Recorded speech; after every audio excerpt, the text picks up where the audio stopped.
আমরা যারা জামাত শিবিরের রাজনীতি করি না, কখনো করিনি, তাদেরকে অধিকাংশ ক্ষেত্রে জামাতের পক্ষেই থাকতে হয়।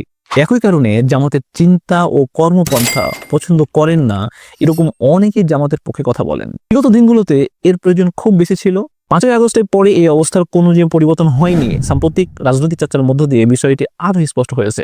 বাংলাদেশের উগ্র সেকুলার সম্প্রদায় জামাতকে লক্ষ্যবস্তু বানানোর মাধ্যমে শুধু জামাতকে লক্ষ্যবস্তু বানায় না, তাদের মূল লক্ষ্য অনেকটাই মোটা দাগে ইসলামপন্থীরা না, বরং ইসলামপন্থীদের মধ্যে জামাতের রাজনৈতিক অবস্থান বেশি দৃশ্যমান, বেশি শক্ত হওয়ায় তাদের প্রাথমিক টার্গেট থাকে জামাত। 2013 সালে যুদ্ধাপরাধীদের ফাঁসির দাবিতে আন্দোলন শুধু এতেই সীমাবদ্ধ ছিল না, সাম্প্রদায়িক ধর্মভিত্তিক রাজনৈতিক দল নিষিদ্ধ সহ নানা ডালপালা মেলেছিল। উগ্র সেকুলারেরা যদি কখনো জামাতকে থামিয়ে দিতে পারে, এতে তারা থেমে যাবে না, তারা আরো গভীর লক্ষ্যের দিকে অগ্রসর হতে থাকবে। অনেক ক্ষেত্রে জামাত শিবিরকে টার্গেট করা হয় বৃহত্তর ইসলামপন্থীদের টার্গেট করার অংশ হিসেবে।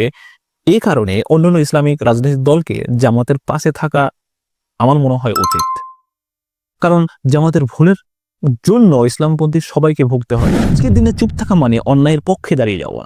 তাই সময় এসেছে একসাথে দাঁড়ানোর, ভুল ত্রুটি নিয়ে গঠনমূলক সমালোচনা হোক, কিন্তু অবশ্যই বিভাজন নয়। ঐক্য থাকা এখন সবচেয়ে বেশি জরুরি।